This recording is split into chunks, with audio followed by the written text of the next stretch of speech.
He formed a band right around 4:30. He is in town on Friday night. He is doing an evening with Charlie Sheen out at MGM Northfield Park, and part of that is going to be a screening of Major League. And it's been a while, I think, since Charlie Sheen has been here. I don't know if he's been in town to, like, throw out a first pitch or something. I don't know if it has been a decade. Last time I saw him was on that Violent Torpedo of Truth tour. So I'll talk to him in about an hour, and we'll see what's going on with him. We'll have some hot celebrity goss from Perez Bilton on the way, too. Real hot, real sticky.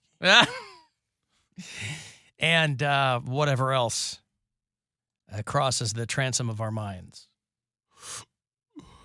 Boy, this Jonathan Majors thing is not getting any better for this guy. No. Nice career while it lasted. What unbelievable timing for Jonathan Majors. This guy who was really on the climb, man. I first saw him, I think, in that show called Lovecraft Country. I'm sure he had done other things, but I wasn't familiar with him. That was his big breakout role, though, for sure. And then they added him to the Marvel Cinematic Universe. He's Kang. He first showed up in that Loki show, and they have him in Ant-Man. I think the Creed 3, he was like the major antagonist in that sequel. I think the way the MCU should go, if he is, like, if they get rid of him, is switch from Kang the Conqueror to Kang and Kodos from The Simpsons and make them the bad guys for the next phase. Abortions for no one. Boo. Abortions for everyone. Oh, yeah. Abortions for some. I am tiny American flags for others. And that's the compromise. I am Clinton. Yeah, Jonathan Majors, obviously Marvel is hoping that this blows over, but his PR company dropped him. His management company dropped him. He got accused of his girlfriend or I don't know what, of getting into an altercation with her in the street. And I think she tried to do some immediate damage control and put out a statement saying that essentially it read like she was saying, well, it's my fault. I shouldn't have said what I said to him, which is probably not the way to go if you're going to make a public statement. But things are not working out for everybody that he's working with is kind of distancing themselves from him. He had, as you might expect for a guy on the rise, he had a bunch of movies in the works. He's been dropped from a couple of them. He was going to be in an ad campaign for the Texas Rangers. And they've cut him from that. It's going to be a movie called The Man in My Basement. He's not going to be in that any longer. His management company and publicist have dropped him. And his lawyers say he hasn't abused anyone. But this is one of those things where it's like, you know, if it were drugs, it would be different. But if it's the whiff of smacking your chick in the street, that's not good. Especially since, you know, once there's blood in the water, more people are going to come forward. And so it started with people on Twitter kind of semi-anonymously saying, I worked with this guy. He's a real pain in the ass. That's being diplomatic. He treats people poorly. But more and more women came forward to contact the DA's office in New York. They had initially arrested him exactly 1 month ago today on charges of strangulation, assault, and harassment. It was a 30-year-old woman said that he had assaulted her, strangled her, and but I think it was his girlfriend or something. And then she quickly kind of did an about face. I think maybe once she realized what was at stake, she's like, no, it wasn't really a big thing. But by that time, it seems like the damage had kind of been done. So I don't know. I don't know how this would be different with another actor or another dude that was further along in his career. These Marvel movies, you can recast anything. And they've done it before for people just not wanting the contract that they offered. So they'll definitely do it for somebody that has this kind of stink. Yeah, go talk to Terrence Howard. Right. He's still mad. Yeah, see how well I would be too. Mm-hmm. When you just sit alone in your house, I mean, I like Terrence Howard, but I mean, like, you know, this guy had hustle and flow on his CV. He gets cast in Iron Man. And again, that was the first MCU movie, so they didn't know what anything was going to be. That movie could have flopped, but it didn't. And he wanted Robert Downey Jr. money. And they were like, no. He's like, fine, then I'll walk. You got to really know what cards you're holding. And that's a hard thing sometimes to figure out because you're surrounded by people who are telling you how amazing you are. You're surrounded, and Terrence Howard wasn't a newcomer. He'd been doing stuff for a long time. Did television, did film, did stage. And you get a bug up your ass, and you have people telling you, man, they are screwing you. You know how much Downey's getting? Except they had to fight to get Downey. Nobody wanted Robert Downey Jr. Because when Iron Man came out, he wasn't that far removed from being drunk and falling asleep in a neighbor's house. They couldn't even get the guy insured. Jon Favreau had to go to the mat to get Robert Downey Jr. Now he's a big deal because he's the comeback kid. But Terrence Howard, they go, no. And they got Don Cheadle in there. And now Don Cheadle, this war machine and the whole bit, part of the MCU. And so when they give you the tap on the shoulder and they go, hey, you're going to be... Now, granted, you're not in the Thor, Iron Man, Captain America movies. You're like the Phase 5 bad guy, which is going to have diminishing returns, but it's still a big deal. Still a very big deal. Still a big deal. You're not working with the Russo brothers anymore, but it's still a big deal. Well, people are still going to see these movies. I heard the Russo brothers might do a Batman movie. Love that. Well, they got a full plate, too. They're getting ready to drop that Citadel over on Amazon. It looks really good. Is that a series or a movie? That's a series. Okay. And there's something weird with it where they've shot different scenes for different global audiences to get them into it for Netflix because it's a global, I'd love if we could do that on the iHeartRadio app. I wish that the iHeartRadio app wasn't merely limited to North America. We have hundreds of people listen to this show around the country and in Canada. We have yet to hear from a Mexican bureau chief. But the rest of North America, it would be great if we could find a way to make it a global situation, to English-speaking audiences around the world who could find this show and possibly enjoy it. Hey, Alan, big fan from Mumbai. How you doing? Something along those lines. Hey, and we've had a handful of people who have listened around the world, but they're they're expats. I mean, we have a few South people. Korea and China and things like that, but they're not people. I'm talking about a global live stream event. Well, I mean, our live stream already is global. You can watch it anywhere. I know. On YouTube. But that's not our... The app is this company's IP. Right. Anyway, the Jonathan Majors thing is not... I'm sure that, like I said, Marvel was hoping that it would all blow over, but it doesn't look like that's what's happening. So I don't know if it's over for this guy before it even got going.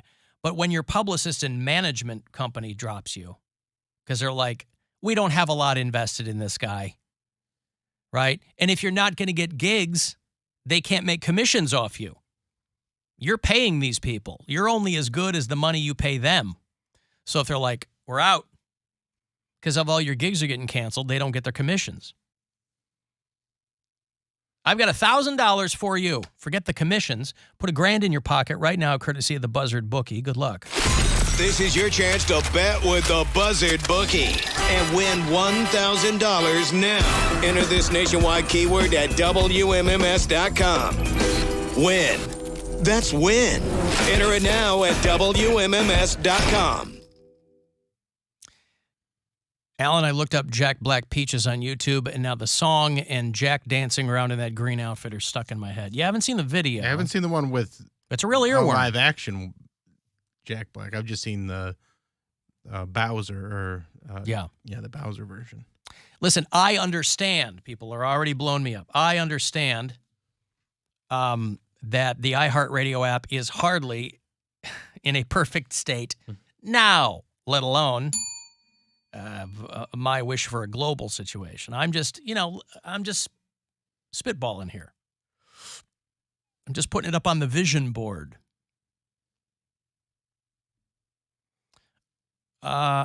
you want to call us, you can. After hours line, anytime you want to leave a voicemail for us, it's 216-986-8903. Hey, gang. Hope you guys had a great weekend. I wanted to ask you if either of you have seen the cart Narcs. This is my latest obsession on YouTube. This guy is hilarious. He's doing God's work. He basically politely requests folks return their cart if they do not return to the shopping cart return area. And if they don't, he sticks magnets of shame on their car and, just tries his hardest, very politely, to get them to return their cart. And usually people become irate, and it's pretty funny stuff. But he was on Dr. Phil recently, and shockingly, Dr. Phil had a problem with him asking people to act like an adult and pick up after themselves.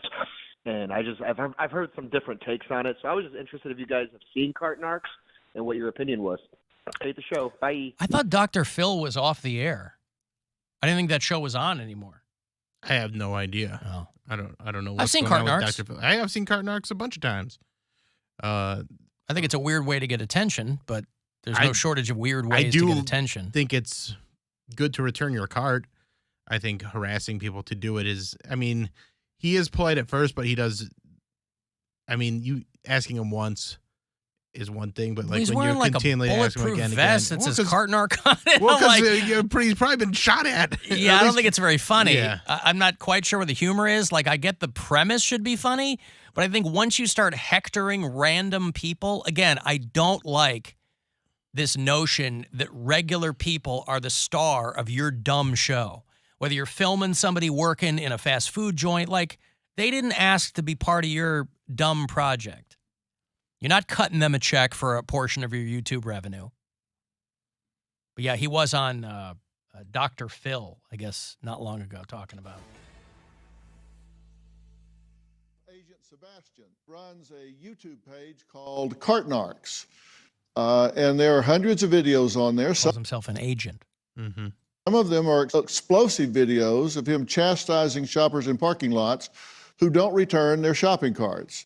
You say you're not doing this to antagonize. Which videos get the most views? Well, they are the ones where people flip out the most. And because I think people agree with the pet peeve that we're highlighting here, and they also see these people acting like babies. These people are throwing adult temper tantrums. How do the stores feel about you out doing this? We get a lot of positive messages from people who work at the stores. You keep saying we. You're right. Yeah. You need to stop that. And you understand we've just It's a very strangely edited episode here. Yeah, okay. But it's one guy? Yeah, I think so. Okay. Yeah, I I've think seen he's him. probably I a mean, cameraman too, but I don't know. I feel like it's been around for a while. Yeah. And it's a new thing, but yeah, I just think, man, I don't know. Can't believe Dr. Just let people walk around. Yes. Are there dicks that aren't returning their? Yes. Is it the end of the world? Is it the biggest egregious? No, it's not. I mean, I know everybody's looking for a hook. Everybody's like trying to get their channel up and running and looking for a hook and but I don't know, man. And with the way things are now, You're like, that you bullet get shot. Yeah, well, I said he's got that bulletproof vest because it ain't worth it. I can't believe Dr. Phil is still on. I thought he was canceled like so long ago. Yeah. Yeah. Yes. Well, yes, Dr. Phil is still apparently on. the cart Narcs guy was there. That's not brand new, but yeah. Yeah, I think when you're like, if you're saying, hey, return your cart, or just like calling them out, that's one thing. But when you're harassing them and like Or like continually putting a going dumb after, magnet in their car, I don't return my cart. Like, It's- man, you never know what kind of day somebody has been having. You don't know what kind of. We but don't also know return what, your carts. We don't I know. was gonna say, it's not a hard yes, request. Return your card, yes, of course. But they do have people working at stores that go and grab the carts. Mm-hmm. Sometimes the wind blows and it hits the car and it makes scratches, and then the store's not liable for that. Like, return your cart. Just return your cart. They usually have them pretty close to wherever you're going to be. Right. There's no reason why you Yes, can't. that's the polite thing to do. But to have a channel devoted to like walking up on people going, hey, you didn't return your cart. Okay, but like you have to get a waiver from these people? You're filming them. understandable, but like people are I'm curious what the logistics are. people are also in grocery stores recording TikToks anyways. So Yeah, I don't like that either. I'm not here to be in your dumb show. I got my own dumb show.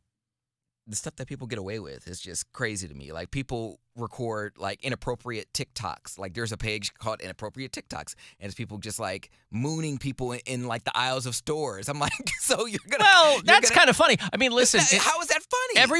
everybody has. I don't know. Laughter's involuntary. If I was walking down doing some grocery shopping and I looked down a side aisle as I'm going perpendicular to a row of aisles, I saw somebody with their pants down. Like someone mooning an old lady. You think that's funny? Yeah, I do. Yes. He does. Flashing your ass at an old lady? Yes, because it's harmless. I mean, unless she You're gonna runs catch up a charge that way. Huh? You're gonna catch a charge that way. Yeah, but okay, but that's baked into the cake. Like, you know, don't be a dick if you're not willing to get pinched. So why doesn't it go the same way with the cart return? Because the person who's not returning the cart is not doing anything wrong. The person with his pants down in the bread aisle is doing something technically wrong. It's nasty. You asked me if I thought it was funny. Yes, but it's unsanitary. But the person that's why this cart narc, you know, he has to cop to the fact that these people aren't technically doing anything wrong. It's just kind of a social moray. It would be polite if they were to do that. Right. So my vibe is simply for something like that, the punishment doesn't fit the alleged crime. When you're shaming somebody on your channel and you're selling merch and if he was just standing in an empty parking lot with his hand down his pants, why doesn't he push the carts? Right. You're so concerned about it, be the cart guy. But you're not going to. But you're not going to. That's not the content that people want. But you're also not going to do that because stores have employees that do that. Right. And they're going to go, hey. It's just real That's my job. They got that big automated thing that pushes the big long line of carts. Yeah, cart narcs isn't it for me. I like watching the guy that unclogs the drains. That's my stuff. Snake in the drain. Well, it'll be like storm drains. So he'll just go and it'll be like a bunch of standing water on a road or a sidewalk, and he'll take a rake and clear out a storm drain, and then all the water rushes away. Yeah. Very satisfying. Very satisfying. And no one gets harmed. It's just enjoyable. Unless you go to Aldi, you got to put a quarter in there. Well, that's why they get the most cart returns. Yeah. Alan, prices at the stores would come down if people just returned their cart, because then we wouldn't have to pay cart people. That's why Aldi has cheaper prices. Yeah, but still, like, they have a local high school kid who's a little touched in the head returning the carts. Aww. Like, Or they have Dick from Dayton. Or Dick from Dayton. There you go. He's a high school kid. Yeah, well, he was a long time ago. Yes. There are. Yep. In 1957, he was a high school kid. And there's different types of carts too, like the ones at like the industrial stores, like Home Depot or Lowe's. Sometimes those are like, I don't know, they have like slates on them or something like that, where you could put like heavy duty stuff or like loading those in. If those get loose in the parking lot, you're in trouble. You need to return those. Well, and Home Depot's got the ones where you can put your little kid in and it makes it look like a race car. So it's like I it's don't think part you can take cart, those part. outside. Yeah, you can. You can? They just don't go in the cart corral, so you're smart to keep it in the store. I know you can take those little race car ones outside. Yeah. Well, anywho, another problem solved there, but super long answer to your short question. Yes, we've seen the cart narc. I got a break. I will have those Guardians tickets for you when the Detroit Tigers are in town. We'll get you that game.